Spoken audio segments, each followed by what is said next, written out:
Estimados amigos, les estoy saludando a todos. Aquí Víctor Ternovsky, periodista ruso desde Moscú.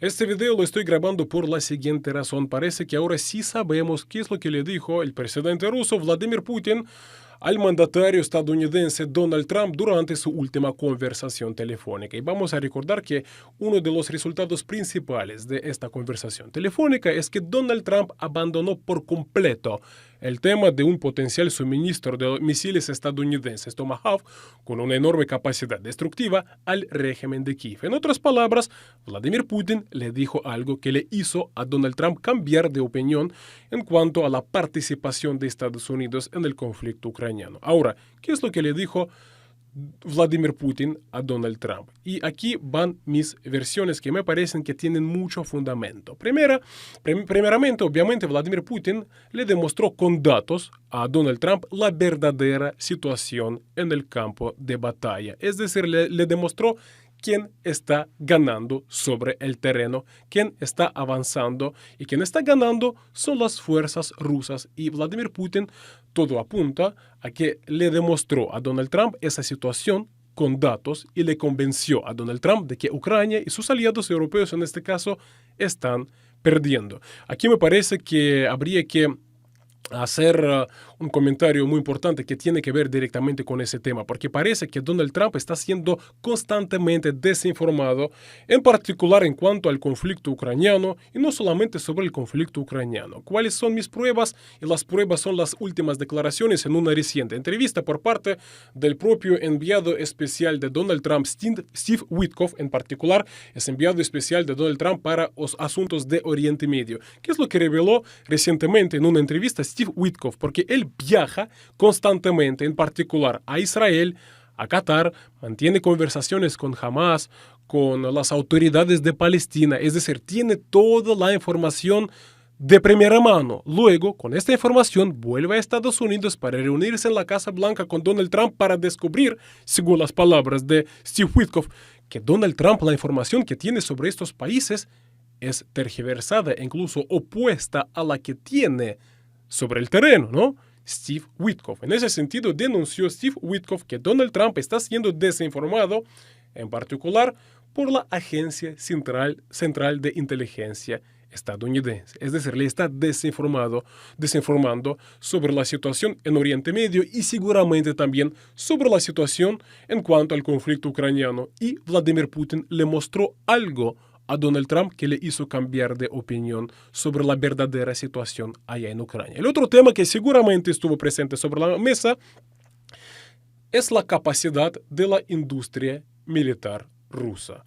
Y aquí la noticia que ahora mismo está en todas las portadas internacionales: Vladimir Putin acaba de manifestar que Rusia probó con éxito su misil Burevestnik. Se trata de una auténtica revolución en toda la industria bélica internacional, no lo estoy diciendo yo, sino que lo están constatando los especialistas y la prensa internacional, en particular la prensa occidental. ¿De qué se trata? Se trata de un misil capaz de llevar ojivas nucleares, además de propulsión nuclear. Esto quiere decir que este misil prácticamente no tiene ningunos límites en cuanto a su alcance, y además puede volar este misil prácticamente durante días, durante semanas, es decir, prácticamente no tiene límites en ese sentido también al contar con propulsión nuclear. Y además, este misil es inmune a prácticamente todos los sistemas de defensa antimisiles existentes. Es decir, nadie puede sentirse seguro y protegido ante este nuevo misil desarrollado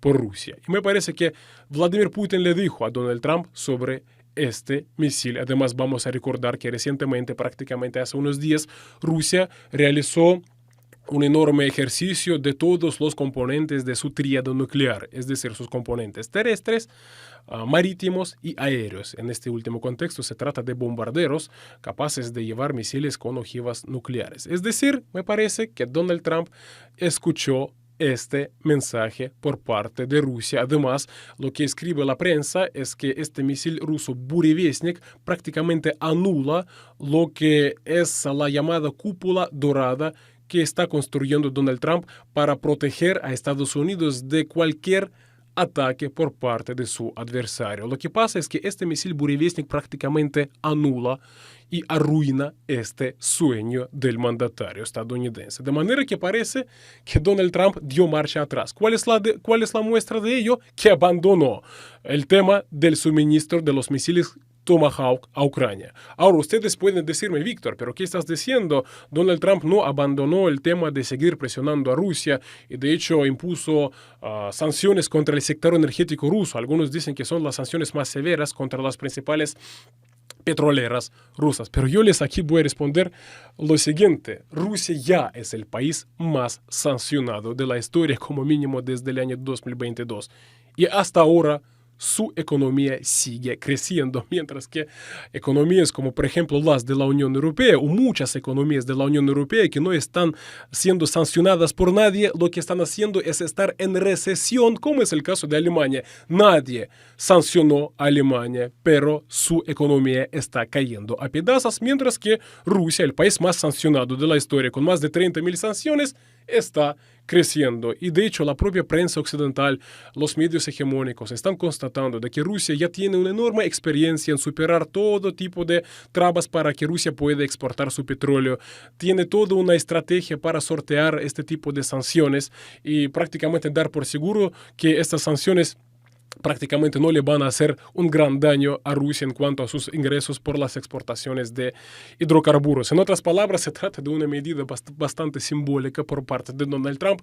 Y me parece que ni siquiera Donald Trump cree en que esas sanciones podrían hacerle daño a Rusia. Por otra parte, ahora Donald Trump tiene con qué argumentar ante sus aliados europeos, de que, es decir, ahora sí tiene, o ahora sí puede decir que no está de brazos cruzados ante Rusia, sí está sancionando a Rusia con mucha dureza. Otra cosa que no van a funcionar estas sanciones contra el sector energético ruso. Y la otra causa por la que no van a funcionar estas sanciones contra el sector energético ruso es que ahora mismo hay un enorme crecimiento de la demanda energética global. Es decir, ahora hay una enorme demanda por todas las fuentes de energía existentes en este mundo, una demanda asegurada en el futuro y a largo plazo. ¿A qué se debe esa creciente demanda energética global? Se debe básicamente a los siguientes factores. Primero, el crecimiento de la población mundial, además el desarrollo de nuevas tecnologías que requieren mucha energía,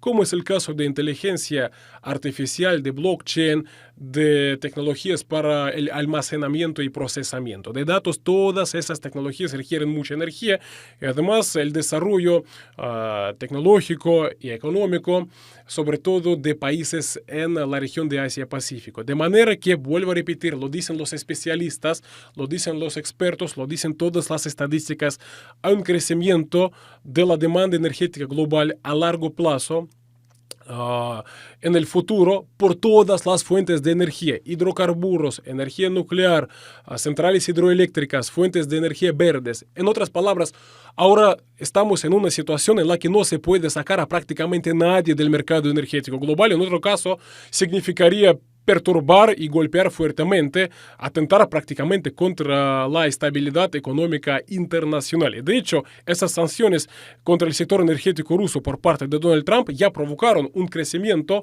en cuanto a las cotizaciones de petróleo, como mínimo un 5%. De manera que yo vuelvo a repetir, se trata de una medida bastante simbólica por parte de Donald Trump. Algo que quiere decir que Donald Trump sí escuchó los argumentos de Rusia. Ahora vamos a hablar sobre el otro destinatario de esa noticia rusa, sobre las exitosas pruebas del misil Burevestnik y además el otro destinatario de ese reciente ejercicio nuclear por parte de Rusia. El otro destinatario es Europa. ¿Por qué Rusia necesitó enviar este potente mensaje a Europa? Lo explicaron perfectamente desde nuestro servicio de inteligencia exterior, donde dijeron tener claro que Europa se está preparando para agredir militarmente directamente a Rusia, otra cosa que necesita algunos años para rearmarse, para prepararse para ese ataque, y es de ahí porque Europa está alimentando el conflicto ucraniano para ganarse tiempo, para rearmarse y poder atacar a Rusia. Ahora, ustedes pueden preguntarse por qué Europa persiste en tratar o en alimentar el conflicto ucraniano, en estar en conflicto con Rusia, por qué no puede atender, ¿no?, los reclamos de Rusia, por qué no puede atender las exigencias por parte de Rusia. Además, las exigencias por parte de Rusia no son unas exigencias desorbitantes, vamos a decirlo así. Rusia dice que para solucionar ese conflicto, básicamente, si no vamos a entrar demasiado en ese tema, la solución del conflicto para Rusia pasa por lo siguiente: se reconoce la soberanía rusa sobre sus nuevos territorios, es decir, Crimea, las repúblicas populares de Donetsk y Lugansk, así como las regiones de Gerson y Zaporozhye. Y además, lo que le queda de Ucrania no puede ser integrado en la OTAN y tampoco puede ser militarizado por parte de la OTAN, para que desde ese territorio no provenga ningún peligro para la seguridad nacional de Rusia.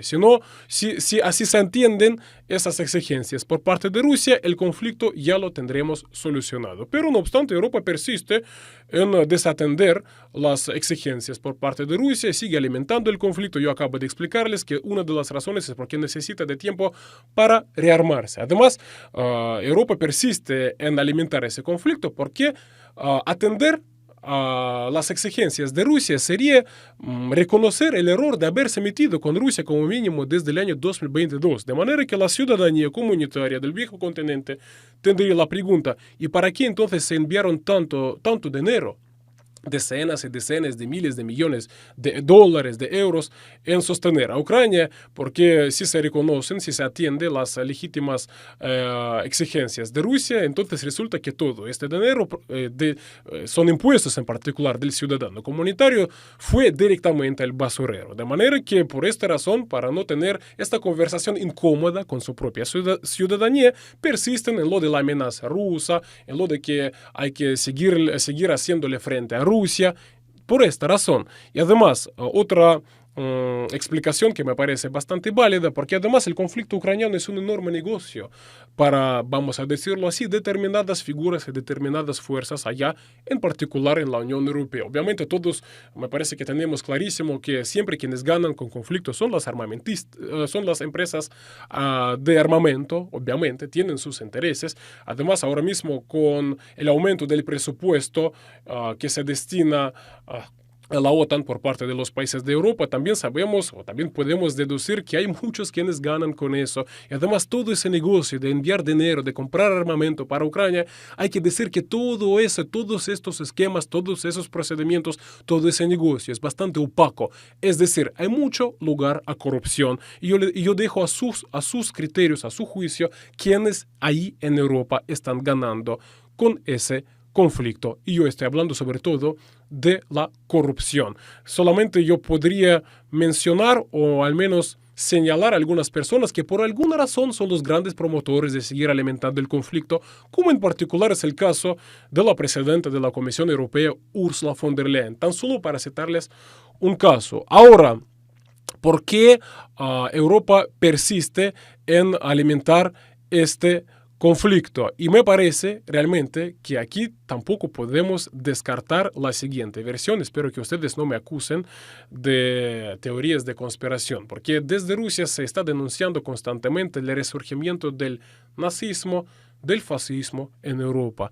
Me parece que estas acusaciones sí tienen fundamento. Es decir, Europa persiste en esa confrontación con Rusia porque no puede permitirse perder ante lo que considera una raza inferior. Es decir, nosotros, los rusos, para ellos somos una raza inferior y por esta razón no pueden permitirse perder ante nosotros. Incluso parece que Europa está más dispuesta a pegarse un tiro en la cabeza que reconocer su derrota ante lo que califica o ante lo que considera como una raza, como una civilización inferior, como somos nosotros los rusos. Y de hecho, vamos a recordar el propio ejemplo de Adolf Hitler, quien prefirió pegarse justamente un tiro en la cabeza antes que entregarse y reconocer su derrota a manos del ejército rojo en su momento. De manera que esa es la situación que estamos teniendo según los criterios, estimados amigos. Esa es la disposición, esa es la correlación de fuerzas en todo ese conflicto. Yo para poner punto final en mi informe, en mi análisis, diría lo siguiente: Rusia acaba de exhibir y acaba de mostrar que quiere la paz, pero si la contraparte no quiere la paz, Rusia tiene con qué responder. Y la respuesta, como dijo el propio presidente ruso, sería abrumadora. Abrumadora. ¿Por qué? Acaba de exhibir Rusia su músculo nuclear y acaba de proporcionar información sobre el misil Burevestnik. Y además, Vladimir Putin dijo recientemente lo siguiente: el mayor error, lo peor que se puede hacer en cuanto a Rusia, es hablarle a Rusia desde la fuerza. Rusia nunca se doblega. Mejor dialogar con Rusia en una posición de iguales, respetuosamente. Es decir, la fuerza contra Rusia nunca ha funcionado, no funciona y nunca funcionará. Este es el mensaje por parte del presidente ruso Vladimir Putin, quien además demuestra mucha determinación en ganar, sí o sí. Hasta aquí mi nuevo informe, estimados amigos. Espero que les sea útil y muchas gracias a ustedes por su atención. Un gran abrazo a todos. Nos vemos muy pronto.